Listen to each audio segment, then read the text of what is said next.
Purihin ang Panginoon. Papagpalang umaga po sa bawat isa. Napakabuti ng ating Panginoon dahil nag-uumpisa tayo ng ating araw sa pamamagitan ng pagpupuri at pagsamba sa ating Panginoon. Ating nga pong umpisahan ang ating gawain sa pamamagitan ng isang awitin para sa ating Diyos na buhay. Salamat sa Panginoon sa lahat ng ibinibigay niya sa ating buhay. Salamat o Diyos. Pinupuri namin kayo, Panginoon, dinadakila at niluluwalhati sa lahat ng pagkakataon, O Lord. At maraming salamat, O Diyos, sa lahat ng ginagawa ninyo sa aming mga buhay. Hallelujah.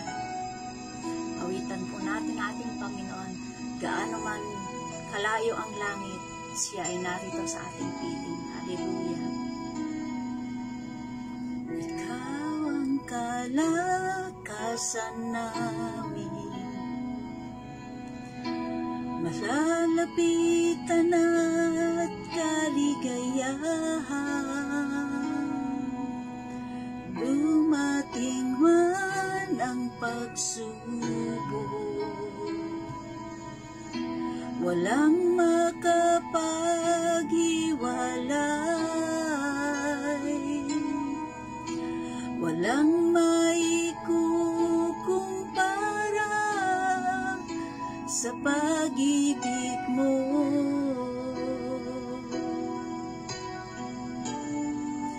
Gaano man kalayo ang langit, pag-ibig mo'y para sa lahat. Luluhod kami sa palad mo at sasamba sa'yo, O Diyos. Gaano man kalayo ang langit, pag-ibig mo'y para sa lahat. Ikaw aming Diyos, ang kalakasan at kaligayahan.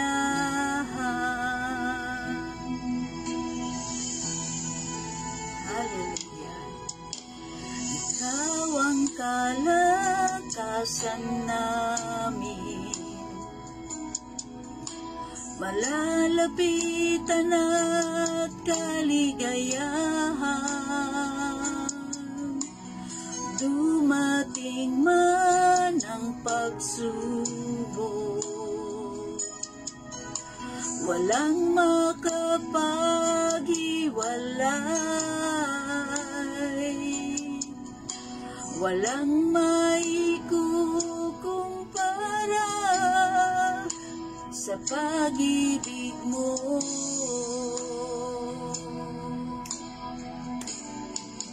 Gaano man kalayo ang langit, pag-ibig mo'y para sa lahat. Luluhod ako sa palad mo at sasamba sa'yo, O Diyos. Gaano man kalayo ang langit, pag-ibig mo'y para sa lahat. Ikaw aming Diyos, ang kalakasan at kaligayahan. Hallelujah, Lord. Hallelujah. Hallelujah. Tunay nga, Panginoon, kayo ang aming kalakasan, O Diyos. Kayo ang nagbibigay sa amin, Panginoon, ng kakayanan upang malampasan namin ang lahat ng mga pagsubok sa aming mga buhay. Kayo ang aming Diyos na dakila. Kayo ang Diyos na hindi nagbabago noon, ngayon, at magpakailanman. At kahit kailan, O Diyos, hindi mo kami iiwanan. hindi mo kami pababayaan, Panginoon. Salamat, O Lord. Salamat, Panginoon, sa pagkakataong ito na muli pinagsama-sama niyo ang inyong mga anak, ang inyong mga lingkod, upang pagbulay-bulayan at pag-aralan ang inyong mga salita. Ang inyong salita na magbibigay sa amin ng kalakasan upang mapagtagumpayan namin anuman ang pagsubok sa mundong ito habang kami ay narito pa, Panginoon. Habang kami ay naghihintay pa ng inyong muling pagbabalik sumod sa amin, O Lord. Salamat, Panginoon. Pag-isahin niyo nga po ang aming mga puso, ang aming mga isip, ang aming mga espiritu, upang anuman yung mensahe na aming madalat, na aming maririnig ngayon, O Diyos, ito ay malagay sa aming puso. Lumago ito at magamit namin sa araw-araw ng aming buhay. Salamat, O Lord. Inaangkin na po namin ang katagumpayan ng gawain ito. At ako na inyong lingkod, Panginoon, nagpapalinis ako sa inyo. Gawin niyo nga po akong malayan, daluyan ng inyong salita, O Diyos, upang mahayag ang inyong kaluwalhatian, upang mahayag, Panginoon, ang inyong kapangyarihan, O Lord. Salamat, Panginoon. Dahil sa inyo, Panginoon, nakakatayo ang bawat isa sa amin. Dahil sa inyo, Panginoon, nagagawa namin ang ninanais mo at layunin ninyo sa aming mga buhay. Dahil sa inyo, Panginoon, na pagtatagumpayan namin ang lahat. Kaya't patuloy kaming magpupuri, patuloy kaming sasamba, patuloy naming itataas ang inyong pangalan. At kayo, Panginoon, kayo at ang inyong kalooban ang siyang makapangyari sa buhay ng bawat isa, O Lord. Maraming salamat po. Samahan kami ng inyong Santong Espiritu sa gawaing ito, O Lord. At maraming salamat, O Panginoon. Sa inyo po namin ibinibigay ang mataas na papuri, pagsamba, parangal, pagdakila sa tanging pangalan ng Panginoong Hesus. Amen. Hallelujah. Maraming salamat po sa bawat isa na nakikiisa ngayon at na magandang umaga po. Tayo nga po ay magsimula ng ating gawain sa pamamagitan ng pagbasa sa aklat ng pangalawang Korinto, Kabanatang 12, talatang 7 hanggang 10. 2 Corinthians 12, verses 7 to 10. Ang sabi po dito, sabay-sabay po nating basahin. Ang sabi po dito, ngunit para hindi ko ipagyabang ang kamangha-manghang pahayag ng Diyos sa akin, ako'y binigyan ng isang kapansanan sa katawan na nagsisilbing pamalo ni Satanas upang huwag akong magpalalo. 3 beses kong idinalangin sa Panginoon na alisin ito, ngunit ganito ang kanyang sagot, ang tulong ko'y sapat sa lahat ng pangangailangan mo. Lalong mahahayag ang aking kapangyarihan kung ikaw ay mahina. Kaya't buong galak na ipinagmamapuri ko ang aking kahinaan upang palakasin ako ng kapangyarihan ni Kristo. Dahil kay Kristo, walang halaga sa akin kung ako may mahina, kutyain, pahirapan, usigin at magtiis, sapagkat kung kailan ako mahina, saka naman ako malakas. Purihin ang pagbasa ng salita ng Diyos. Hallelujah. Sa ating pong binasa, at sa ibang salin po, ang sinasabi dito ni Apostol Pablo na nakapansanan, sa ibang salin, ito ay sinasabi na tinik sa laman.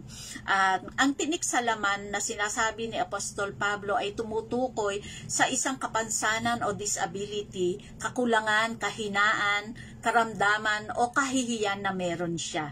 Sa ating binasa, hindi naging malinaw kung ano ang sinasabi niyang kapansanan ito na meron siya. Pero iisa lamang ang sinabi niya na ito ay nagmula sa dyablo upang siya ay hindi maging palalo. Masasabi rin natin na ang bagay na ito ay pinahintulutan ng ating Panginoon. Dahil sa ilang beses niyang pananalangin sa ating Panginoon ay hindi ito inalis na sa kanya ng ating Panginoon. 3 beses siyang nanalangin at sinasabi niya na alsin ang kapansanang ito sa kanyang katawan, ngunit hindi ito ginawa ng Panginoon. Matatandaan natin na si Apostol Pablo ay isang dating mataas na pinuno ng pinunong Romano na umuusik sa mga Kristiyano. Bukod dito, siya ay nagmula sa isang may kayang pamilya at may mataas na pinag-aralan. Ang mga katangiang ito ay maaring magdala sa kanya sa sa pagmamalaki o pagmamayabang, kung lalo na higit na nagkaroon siya ng kaalaman sa salita ng Panginoon. Amen po ba? Kaya sinasabi natin, maaari nating sabihin na ito ay pinahintulot ng Panginoon nang magkaroon siya ng kapansanan o tinik sa laman para hindi siya magmalaki. Nakikita natin sa sa paglilingkod ni Apostol Pablo ang mga maraming dakilang ginawa ng Panginoon habang siya ay kumikilos ayon sa kalooban ng Panginoon. Amen po ba? At ito ay naging daan para magkaroon siya ng katagumpayan sa lahat ng mga iniuutos o tungkuling ibinigay sa kanya ng Panginoon. At masasabi din natin na yung kanyang kaalaman, yung kanyang kung anong meron siya, yung kanyang mataas na pinag-aralan, ito ay kailangan niya sa kanyang paglilingkod. Sa lahat ng mga apostol o alagad ng Diyos, si Apostol Pablo lamang ang nagkaroon ng pagkakataon na humarap sa matataas na mga tao during that time. Siya ang humarap sa mga hari, siya ang humarap sa mga may kaya, siya ang humarap sa mga tao na merong kaalaman sa sistema ng pamumuno during that time. At alam natin si Apostol Pablo ay meron din. At iyon yung kanyang kinakailangan para sa pagharap niya sa mga tao na may matataas na katungkulan dahil alam niya yung kalakalan o alam niya yung kalakarakan ng pamumuno sa ganong estado. Amen po ba? So, ang kanyang kakaalaman o ang kanyang karunungan na tinataglay bago pa siya maging alagad ng Diyos ay nagamit niya sa pagharap sa mga taong ito.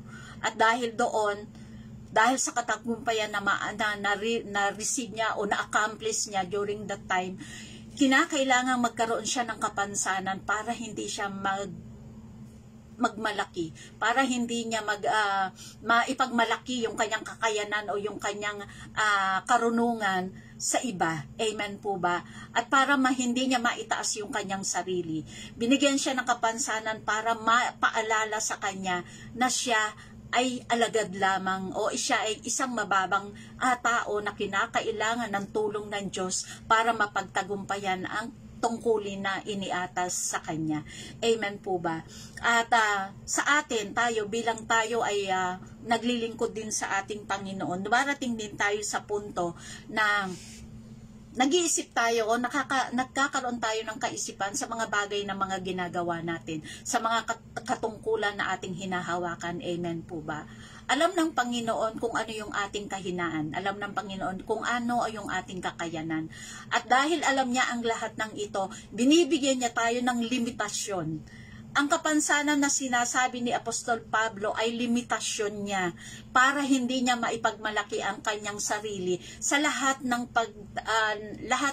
katagumpayan na kanyang na-accomplish during that time. At ito ay kanyang napatunayan sa lahat ng kanyang mga sulat na ibinigay sa kanyang mga iglesia. Ang lagi niyang pakilala ay ako si Pablo, ang apostol ng Panginoon. Ako si Pablo na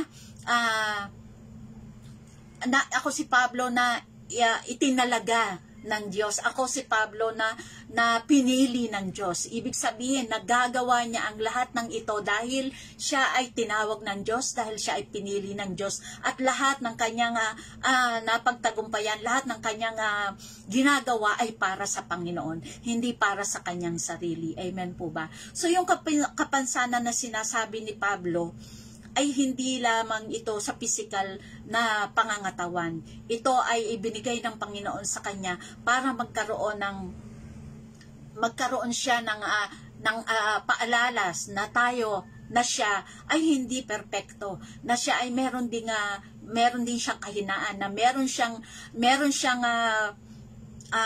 kapansanan o meron siyang kapintasan na magdadala sa kanya na laging isipin na kailangan niya ang Panginoon. Maging tayo na ngayon sa ating buhay, lagi nating isipin na hindi tayo kumpleto. Amen po ba? Na hindi tayo perpekto, na tayo ay nakakatayo lamang sa harap ng Panginoon dahil ito yung nais niya. Na tayo ay nakakapaghayag ng salita ng Diyos dahil sa tulong niya.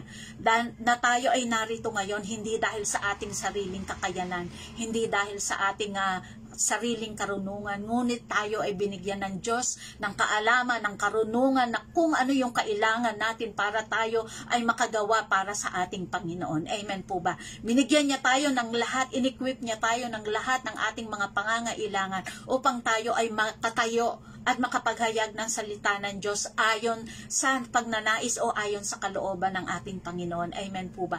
Hindi dahil sa nais natin, o hindi dahil kaya natin, o hindi dahil gusto natin. Ako bilang isang Kristiyano, hindi ko inisip na darating ang panahon na ako ay tatayo sa inyong harapan para maghayag ng salita ng Diyos, para maghayag ng mensahe ng Panginoon. Dahil during that time, para akong si Apostol Pablo na isang manguusig sa aking kapatid na isang Kristiyano, na ngayon ay naiisip ko na grabe pala yung aking mga salita na binitawan sa aking kapatid. At dahil doon, walang-wala sa aking kaisipan o hindi ko ninais na ako ay maghahayag din ng salita ng Diyos sa darating na panahon. O hindi ko inisip o hindi ko pinangarap na ganon ang mangyayari sa akin. At iyon ay isang paalala sa akin sa ngayon, sa aking katatayuan ngayon, na dumating din ang panahon na ako ay naging masama, na ako ay hindi naging makadiyos, na ako ay narito dahil lamang sa ako ay pinili ng Panginoon. Amen po ba? Na nagagawa natin ang lahat ng bagay na ito, hindi dahil sa tayo ang may kagustuhan, dahil ito ay kagustuhan ng Panginoon, dahil tayo ay nakakatayo, dahil yun ang nais ng Diyos sa atin, na magawa natin kung ano man yung nais niya sa ating buhay. At tayo ay pinagtatagumpay ng ating Panginoon. Bakit tayo pinagtatagumpay ng Panginoon? Dahil nananatili tayo sa mababang kalalagayan. Tayo, ang kapansanan na sinasabi dito ni Apostol Pablo ay ang ating kahinaan, ang ating kakulangan. Hindi sa lahat ng pagkakataon tayo o ating kakayanan ang ating nagagamit. Maraming pagkakataon, yung mga bagay na naihayag natin, ang mga bagay na naipaliwanag natin, pagkatapos nating ipaliwanag, tayo rin nag-iisip, ganun pala yun. Yun pala yun. Na hindi sa atin, nakikita natin na hindi sa atin nagmumula anuman yung salita na meron tayong inihayag. Amen po. Na ang lahat ng nanggagaling sa atin ay hindi sa atin nanggaling kundi sa ating Panginoon. Lahat ng salita na nagmumula sa atin, lahat ng kaisipan na meron tayo ay galing sa Panginoon. Hindi sa ating sarili, hindi sa ating kakayanan, hindi sa ating karunungan. Amen po ba? Bakit nga ba tayo binigyan ng ganitong kapansanan? O bakit nga ba hinayaan ng Diyos na magkaroon tayo ng kakulangan sa ating buhay bilang tayo ay lingkod? Hindi ba dapat napakaganda na isipin na ang lingkod ng Diyos ay wala na ka nang masasabi dahil siya ay lingkod ng Diyos. Amen po ba? Sabi ka, tayo ay ginawa sa larawan ng Panginoon. Pero bakit tayo binigyan ng ganitong kapansanan? Bakit na tayo binigyan ng tinik sa ating laman? Upang sabi nga dito sa atin, to keep us grounded or humble. To keep us grounded or humble. Ano ba ibig sabihin ng grounded? Being grounded means being sensible and reasonable, or mentally and emotionally stable, o manatiling nasa tamang kaisipan o nasa tamang katwiran. At ang ating katwiran ay ang salita ng Panginoon. Amen po ba? Tayo ay hinahayaan na maging mababa para makita natin lalong higit sa ating buhay, maranasan natin sa ating buhay ang pagkilos ng Panginoon. Amen po ba? Pero meron pa rin ibang kahulugan ang being grounded. The other meaning of being grounded is to prevent us from doing certain things, o pigilan tayo sa paggawa ng ibang bagay. Sa ating kalalagayan bilang tayo ay lingkod ng Diyos, tayo ay pinipigilan ng Diyos na makagawa pa ng higit sa kanyang ninanasa sa atin, o sa ating kaisipan, ginaground o nililimitahan niya ang ating kaisipan dahil ang nais ng Diyos na tayo ay laging umasa sa Kanya. Alam natin na hindi natin kaya ang lahat. Alam natin na mayroong limitasyon ang kung ano man ang meron tayong kaalaman o anumang karunungan na ibinigay sa atin ng Panginoon. At ang kasapatan o ang kakumpletuhan ng lahat ng ito ay hihingin natin sa Kanya. Yun ang nais ng Panginoon para tayo ay makapagpatuloy na maging mapagkumbaba. Hindi natin maipagmalaki kung ano man yung meron tayo. Ang dapat nating ipagyabang ay kung ano yung ginagawa ng Diyos sa ating buhay. Ito ay sinasabi din sa Biblia, amen po ba? Ang dapat nating ipagyabang ay kung ano ang pagbabago na ginawa ng Diyos sa ating buhay. Kung paano niya tayo itinaas sa ating dating kalalagayan, sa ating kalalagayan na tayo ay mga makasalanan. Tayo ay walang silbi kung tutuusin dahil tayo nung panahon na tayo ay makasalanan, sigurado na ang ating kapahamakan, sigurado na ang ating kamatayan sa naglalagablab na apoy ng impyerno. Pero tayo ay itinaas ng Diyos. Yun yung dapat nating ipagyabang. Na tayo ay binago ng Panginoon, na ginawa tayo ng Panginoon na bagong nilalang dahil sa kanyang kapangyarihan, dahil sa kanyang kaluwalhatian, dahil sa kanyang kadakilaan. Yun yung nararapat nating ipagyabang, hindi yung sarili natin, dahil wala tayong kakayanan kung wala ang Diyos sa atin. Dahil hindi natin magagawa o hindi natin magagampanan anuman yung tungkulin na ibinigay sa atin, anuman yung posisyon meron tayo, hindi natin ito mapagtatagumpayan at wala tayong magagawa kung sa ating sarili lamang. Ang lahat ng katagumpayan meron tayo ay nagmumula sa Diyos. Yun yung dapat nating ipagyabang. Amen po ba? At bakit nga tayo binigyan ng ganitong kakulangan? Bakit ba tayo binigyan ng mga kapansanang ito sa ating sarili? Sabi nga sa aklat sa Psalms 88:13. Ang sabi sa Psalms 88:13, I'm standing my ground, O God, shouting for help, and my prayers every morning, on my knees each day break. At sabi dito sa iyo, O Yahweh, ako'y nananangis at nananawagan. Sa tuwing umaga, ako'y tumatawag sa iyong harapan. Amen po ba? Yun yung nais ng Panginoon sa atin. Na tayo sa bawat pag-uumpisa ng araw, sa bawat umpisa ng ating gawain, ang unang-una nating gawin ay tumawag sa Kanya. Manawagan sa Kanya, humingi ng tulong sa Kanya. Amen po ba? Na tayo ay manatiling nakakapit sa Kanyang salita, nakakapit sa kung ano yung nais niya sa ating buhay, hindi yung na ating naisin. Amen po ba? Ang nais ng Panginoon ay lagi tayong humingi ng tulong sa Kanya sa tuwing umaga, sa tuwing pagbubukang liwayway. Ang unang-una nating gagawin ay ang tumawag at humingi ng tulong sa Kanya. At salamat sa Panginoon, sa atin na ngayon ay nakikiisa ng gawain, nagagawa natin ito. Ito ang nais ng Diyos na ating gawin tuwing umaga, ang tumawag at humingi ng tulong sa Kanya. Amen po ba? Nang sa ganon magkaroon tayo ng katagumpayan.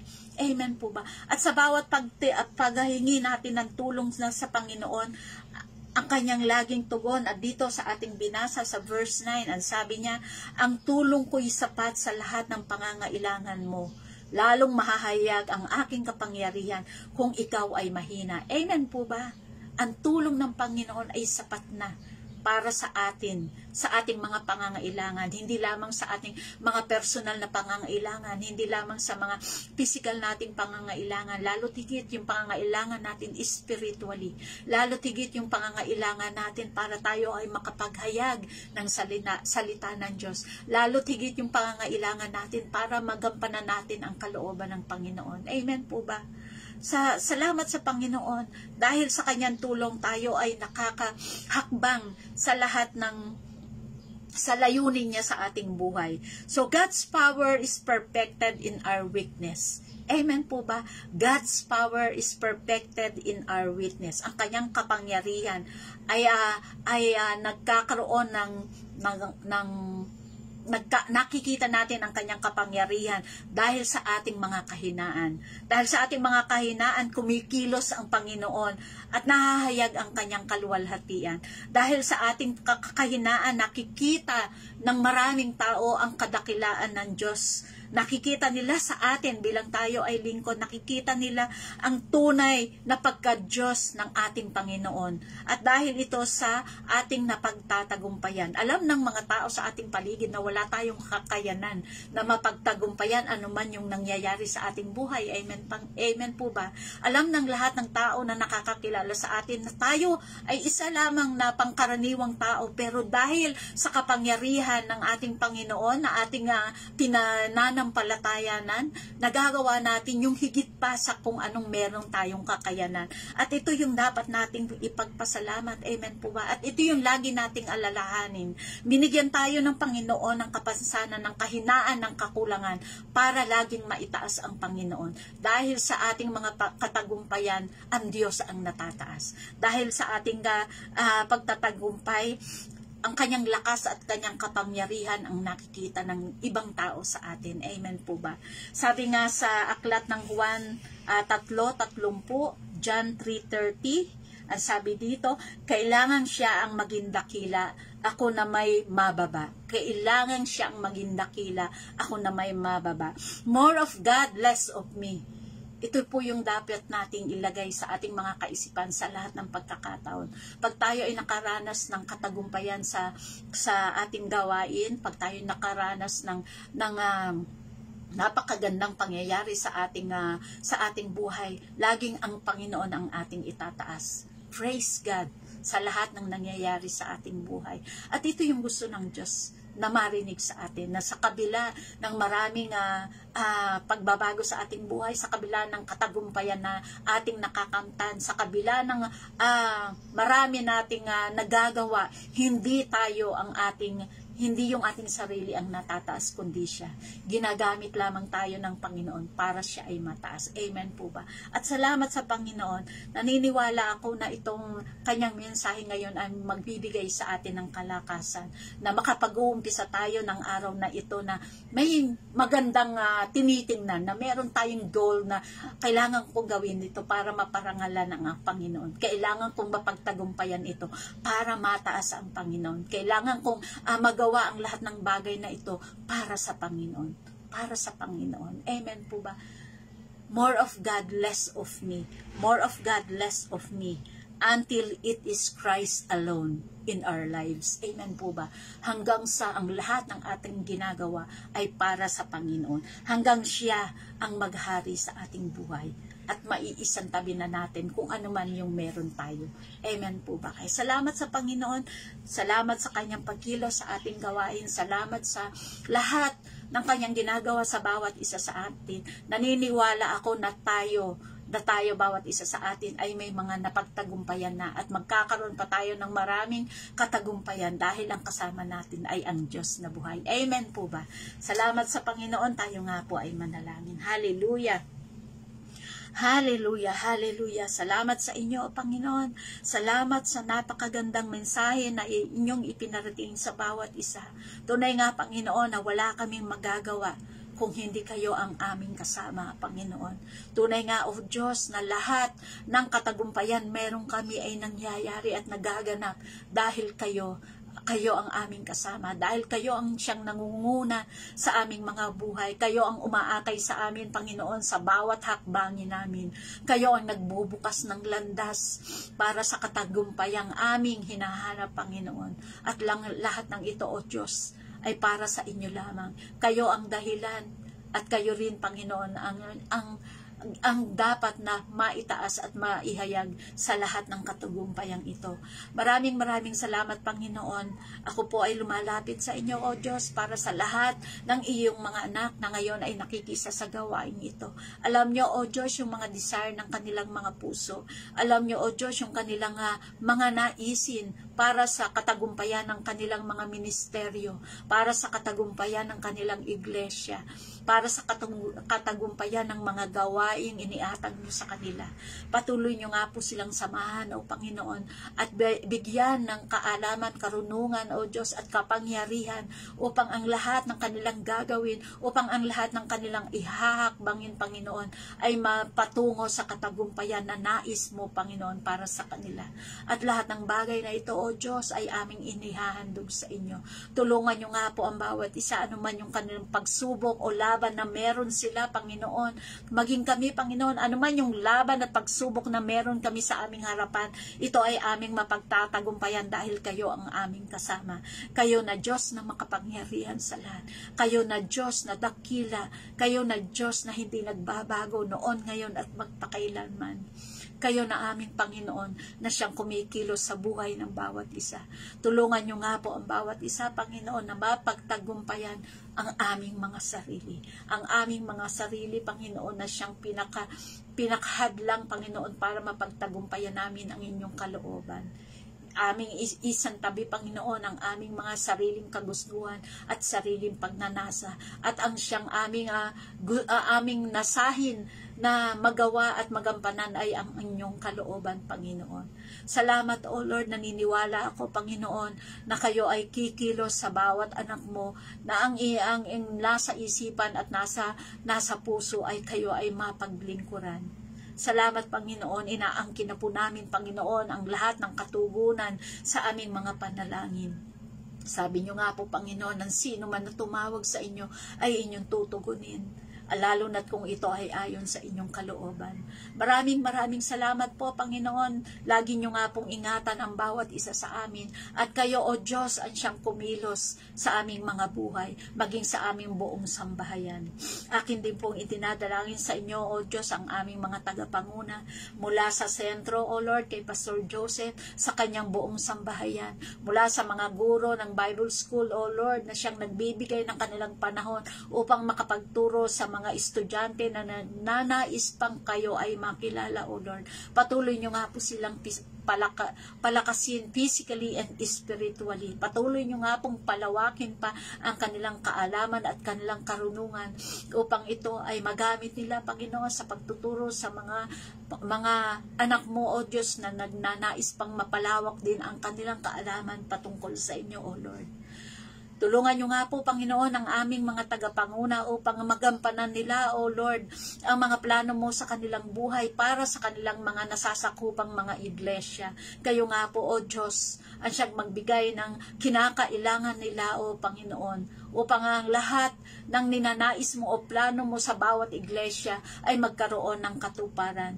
Sa mga district supervisors, Panginoon, mula sa District 1 hanggang sa District 9, O Panginoon, patuloy nyo nga pong ibuhos ang biyaya at pagpapala sa kanila, Panginoon, nang sa ganon ay magkaroon sila ng pisikal na kalakasan, spiritual na kalakasan sa lahat ng panahon ng kanilang buhay, paglilingkod sa inyo. Salamat, Panginoon, sa lahat ng iyong mga anak na kayo ang itinataas sa bawat mga gawaing na pagtatagumpayan. Patuloy nyo nga silang ingatan, patuloy nyo po silang pagpalain, patuloy na ibuhos ang biyaya at pagpapala sa kanilang mga buhay, at patuloy, Panginoon, na gamitin sila sa ikalalawak pa ng inyong kaharian dito sa lupa.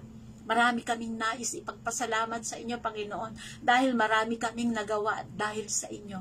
Marami kaming napagtagumpayan dahil sa inyo, O Lord. Kaya't patuloy nga po kaming nagpupuri at sumasamba sa inyo. Kayo lamang, Panginoon, ang aming itinataas sa bawat katagumpayan na aming nararanasan. Kayo lamang, Panginoon, ang aming pinasasalamatan dahil hindi namin ito makakaya kung wala kayo, O Diyos. Salamat, O Lord, sa araw na ito na pagtagumpayan namin ang nais mo na sa bawat umaga, sa bawat pagbukang liwayway, kayo ang unang tawagin, kayo ang unang hanapin, O Diyos. Salamat, Panginoon. Salamat sa pagkakataon na ibinibigay ninyo sa bawat isa sa amin. Salamat sa kalakasan, salamat sa kaalaman, sa wisdom and knowledge na meron kami na nagmumula rin sa inyo, O Diyos. Tulungan nyo nga po ang bawat isa, Panginoon, na magawa ang tungkulin na ninanais nyo. At Lord, alam ko na ibibigay nyo lahat ng kanilang dalangin dahil kayo, O Diyos, ang Diyos na mabuti, kayo ang Diyos na tapat, kayo ang Diyos na nagbibigay ng lahat ng pangangailangan ng inyong mga anak. Tulungan nyo nga po ang bawat isa, Panginoon. Tulungan nyo nga po kami, Panginoon. Tulungan nyo kami na mapagtagumpayan namin ang aming mga sarili upang kayo, Panginoon, ang siyang mataas sa aming mga buhay. Muli, O Diyos, sa inyo namin ibinibigay ang mataas na papuri, pagsamba, parangal, pagdakila sa tanging pangalan ng Panginoong Hesus. Lahat po ay magsabi ng Amen. Maraming salamat po sa bawat isa. Purihin ang Panginoon sa inyong mga buhay at God bless po. Sa Diyos po ang papuri.